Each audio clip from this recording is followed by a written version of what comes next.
أعوذ بالله من الشيطان الرجيم.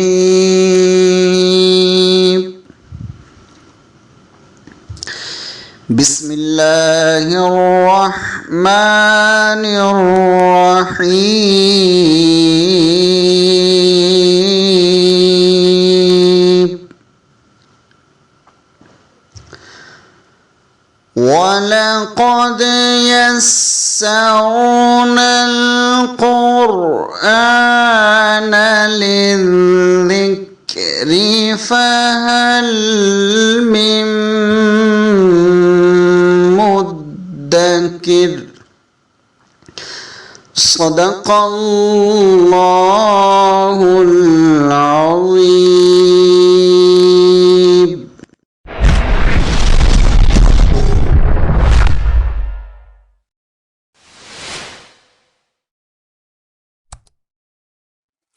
أعوذ بالله من الشيطان الرجيم.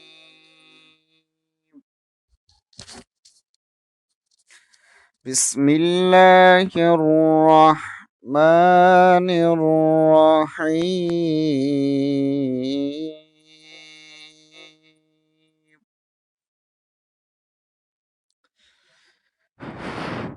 يا أيها الذين آمنوا لا تكونوا كالذين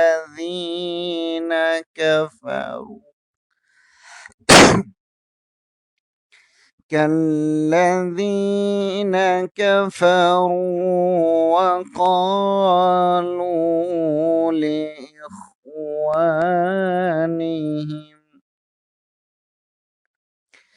إذا ضربوا في الأرض أو كانوا غزا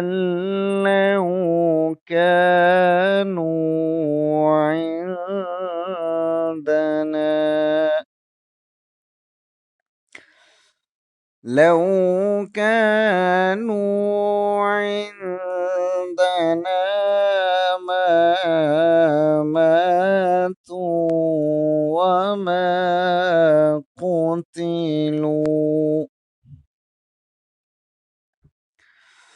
ليجعل الله ذلك حسرة في قلوبهم والله يحيي ويميت والله بما تعملون بصير.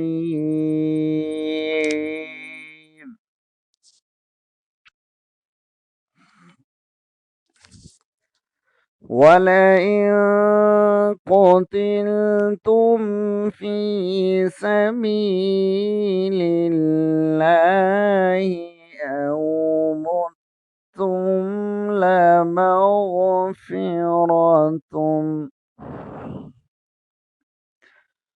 لمغفرة من الله ورحمة خير مما يجمعون.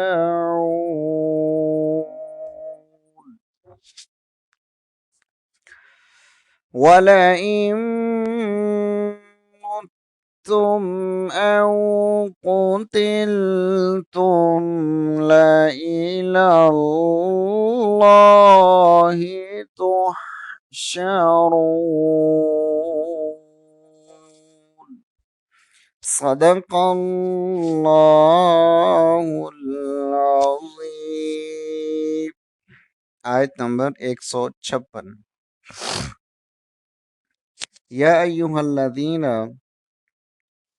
اے وہ لوگو، آمنو جو ایمان لائے ہو، لا تکونو نہ تم ہو جاؤ، کلذین ان لوگوں کی طرح کفروا جنہوں نے کفر کیا وقالو اور وہ کہتے ہیں لِإِخْوَانِهِمْ اپنے بھائیوں کو اذا جب ضربوا فی الارض وہ سفر کریں زمین میں او یا کانوا غزاً جہاد میں ہوں لو کانوا اگر وہ ہوتے عندنا ہمارے پاس ما ماتوا تو وہ مرتے نہ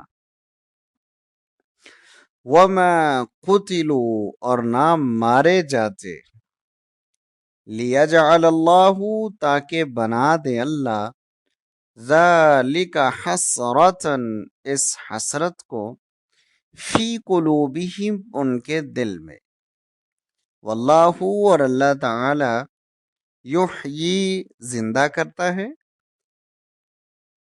ویمیت اور مارتا ہے واللہ اور اللہ تعالی بما تعملون جو کچھ تم کرتے ہو بصیر وہ دیکھ رہا ہے۔ اس آیت کے اندر اللہ تبارک و تعالی نے جنگ احد کے حالات پر تبصرہ فرماتے ہوئے مسلمانوں سے جو غلطیاں ہوئیں ان کی نشاندہی کی ہے اور منافقین وغیرہ کے طرز عمل سے بچنے کی ترغیب دی ہے، اور ان کے طرز عمل میں جس چیز نے ان کے اندر بزدلی پیدا کی ہے اور جس تصور نے ان کی پوری عقائد کی دنیا کو تہو بالا کر کے رکھ دیا ہے، مسلمانوں کو اس سے بچنے کا حکم دیا گیا ہے۔ اور پھر یہ بھی بتایا گیا ہے کہ ان تصورات نے نہ صرف ان کو بزدل بنایا بلکہ ان سے ان کی طمانینت قلب اور آسودگی کو بھی چھین لیا ہے، اور تم بھی اگر ان تصورات کو قبول کرو گے تو ظاہر ہے کہ اس کا انجام بھی یہی ہوگا۔ اور کفروا کا لفظ بول کر یہ بھی اشارہ کر دیا ہے کہ تصورات کا یہ بگاڑ کوئی معمولی بات نہیں بلکہ اللہ کے نزدیک یہ کفر ہے، اور کفر کا جو نتیجہ آخرت میں ظاہر ہوگا وہ تمہیں معلوم ہی ہے۔ ان کے رویے کی پہلی بات یہ فرمائی گئی ہے کہ اگر ان کے عزیزوں میں سے کوئی شخص سفر پر چلا جائے یا جہاد میں شریک ہو جائے اور اسی حالت میں مر جائے تو وہ یہ کہتے ہیں کہ اگر یہ ہمارا عزیز ہمارے ساتھ ہوتا یا گھر میں رہتا تو اس طرح مسافت کی موت نہ مارا جاتا۔ دوسرے لفظوں میں ان کا مطلب یہ ہے کہ موت اور زندگی انسان کی اپنی تدبیروں کے متحد ہے۔ آدمی اگر تدبیر کی غلطی نہ کرے تو موت کا شکار ہونے سے بچ سکتا ہے۔ اس کا مطلب یہ ہے کہ زندگی اور موت اللہ کے قبضے میں نہیں بلکہ وہ آدمی کے اپنے قبضے میں ہے، اور جب کوئی شخص سفر یا جہاد کی حالت میں مرتا ہے، یہ شہید ہوتا ہے، تو وہ یہ سمجھتے ہیں کہ وہ اپنی بے تدبیری کی نظر ہو گیا ہے۔ یہ وہ عقیدہ ہے جو انسان کو بزدل بھی بناتا ہے اور کفر تک بھی پہنچاتا ہے، جبکہ اسلام نے انسان کے دل کی مضبوطی اور اس کے کردار میں پختگی کے لیے جو عقیدہ عطا فرمایا ہے وہ یہ ہے کہ اللہ ہی مارتا ہے اور اللہ ہی زندہ کرتا ہے، زندگی اور موت سراسر اس کے قبضے میں ہے۔ کوئی آدمی مضبوط سے مضبوط قلعے میں بھی موت سے محفوظ نہیں رہ سکتا۔ کتنے ہی ایسے لوگوں کو ہم نے دیکھا ہے کہ وہ موجوں کے تھپیڑے کھاتے ہوئے ساحل پر پہنچ جاتے ہیں، اور کتنے ہی ایسے ہیں جو تیرتے تیرتے ڈوب جاتے ہیں۔ بلکہ ایسے لوگوں کو بھی دیکھا ہے کہ جنہیں کشتیاں بھی خیریت سے ساحل پر نہیں پہنچا پاتی۔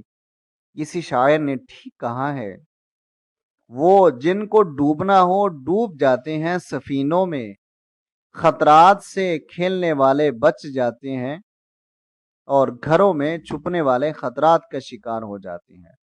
اس لیے سب سے پہلے عقیدے کی اس پختگی پر زور دیا کہ دیکھنا تم ان کی طرح کمزور عقیدے کا شکار نہ ہونا، ورنہ تم بھی ان کی طرح بزدلی کا شکار ہو جاؤ گے۔ دوسری بات یہ ارشاد فرمائی گئی ہے کہ جو شخص موت کو حالات کا نتیجہ سمجھتا ہے اور اپنے اللہ کے بارے میں یہ مضبوط عقیدہ نہیں رکھتا کہ زندگی اور موت اس کے قبضے میں ہے، وہ جب کبھی کسی حادثے کا شکار ہوتا ہے تو صرف یہی نہیں بلکہ اس کے اندر سے بہادری اور بے خوفی جاتی رہتی ہے، بلکہ وہ عجیب کرب کا شکار ہو جاتا ہے جو اس کے لیے سزا سے کم نہیں ہوتا۔ وہ کرب یہ ہے کہ جب بھی اسے وہ حادثہ یاد آتا ہے یا اسے اپنے عزیز کی موت یاد آتی ہے تو وہ اپنے تصورات کے تحت یہ سوچنے لگتا ہے کہ کاش میں نے تدبیر کی یہ غلطی نہ کی ہوتی، کاش میرا بھائی جنگ پر نہ گیا ہوتا، کاش میرا بھائی سفر پر نہ جاتا تو یقیناً وہ آج زندہ ہوتا۔ یہ سوچ اس کے اندر حسرت کا ایسا زخم لگا دیتی ہے کہ جو زندگی بھر مندمل ہونے میں نہیں آتا۔ وہ جب بھی اپنے مرحوم کے بارے میں سوچتا ہے تو اس کے دل سے آہیں نکلنے لگتی ہیں کہ کاش اس نے ایسا نہ کیا ہوتا، کاش اس نے ایسا نہ کیا ہوتا، کاش وہ ہمیں چھوڑ کر نہ جاتا۔ یہ ایک ایسا خار غم ہے جو کبھی انسان کو چین نہیں لینے دیتا۔ ان تمام کمزوریوں کا مداوا اور ایسی تمام کمزوریوں میں مضبوط قوت ارادی کا پیدا ہونا صرف اس بات پر موقوف ہے کہ آدمی وہم کی ان باتوں کو چھوڑ کر یہ مضبوط عقیدہ اختیار کرے کہ جب تک اللہ کو منظور نہ ہو موت نہیں آ سکتی، اور جب موت کا وقت آ جاتا ہے تو بڑی سے بڑی حفاظت بھی موت سے بچا نہیں سکتی۔ اس کا مطلب یہ ہرگز نہیں ہوتا کہ آدمی دیوانہ وار موت کی وادی میں اترتا چلا جائے اور کسی معاملے میں کبھی احتیاط کا دامن نہ پکڑے اور بلا وجہ خطرات سے کھیلنا شروع کر دے، نہیں، بلکہ اس کا مطلب یہ ہے کہ آدمی کے ذمہ جو فرائض عائد کیے گئے ہیں ان سے صرف اس لیے گریز کا راستہ اختیار نہ کرے کہ اس میں زندگی کے چلے جانے کا امکان ہو سکتا ہے۔ صرف امکانات پر فرائض سے دستے کش ہو جانا یہ وہ کمزوری ہے جو انسان میں مضبوط ارادہ پیدا ہونے نہیں دیتی، اور وہ کبھی بھی کسی مشکل کام کرنے کو تیار نہیں ہوتا جب تک زندگی صرف آسانیوں کا نام نہیں بلکہ اللہ کی عائد کردہ ذمہ داریوں کا راستہ بعض دفعہ موت و حیات کے درمیان سے نکلتا ہے۔ علامہ اقبال نے کیا خوب کہا تھا، مثل خلیل ہو اگر مار کا آزما کوئی، اب بھی درخت طور سے آتی ہے بانگ لا تخف۔ بانگ اذان کو کہتے ہیں۔ اور مزید پھر اس آیت میں یہ بھی فرمایا گیا ہے کہ تم اچھی طرح جانتے ہو کہ تم اپنے عزائم اور اپنے کاموں کے بارے میں ذہول اور نسیان کا شکار ہو سکتے ہو، لیکن تمہارا رب تمہارے اعمال سے کبھی بے خبر نہیں ہوتا۔ اگر تم نے اپنے اعمال سے اس کی رحمت کو اپنی طرف متوجہ کر لیا تو ایسا نہیں ہو سکتا کہ کسی وقت بھی تم اس کی رحمت سے محروم کر دیے جاؤ۔ انتہائی خطرناک لمحوں میں بھی تم جب اسے پکارو گے تو اللہ کو موجود پاؤ گے۔ نبی اکرم صلی اللہ علیہ وسلم کا وہ مشہور واقعہ ہے جب ایک درخت کے نیچے آرام فرما رہے تھے کہ اچانک ایک بدو ننگی تلوار لیے آپ کے سر پر جا پہنچا اور آپ سے کہا کہ محمد بتاؤ اب تمہیں میرے ہاتھ سے کون بچا سکتا ہے؟ آپ نے نہایت مضبوط لہجے میں فرمایا کہ اللہ۔ اس کا نتیجہ یہ ہوا کہ اس کے دل پر خوف طاری ہو گیا اور تلوار اس کے ہاتھ سے گر گئی۔ اب آپ نے اس سے فرمایا کہ بتا تجھے میرے ہاتھ سے کون بچا سکتا ہے؟ تو اس نے گڑ گڑانا شروع کر دیا۔ اس کے اندر چونکہ عقیدے کی مضبوطی نہیں تھی، اس کا نتیجہ یہ ہوا کہ وہ گڑ گڑانے لگا اور یہ سمجھا کہ اب مجھے کوئی نہیں بچا سکتا۔ اللہ پر بے پناہ اعتماد اور اس کی جانب سے عائد شدہ فرائض کی ادائیگی دونوں مل کر انسان کے اندر وہ توانا کردار پیدا کرتے ہیں جو ایک مومن کی اصل شناخت ہے۔ آیت نمبر 157، وَلَئِن، اور البتہ اگر قتل تم مارے جاؤ،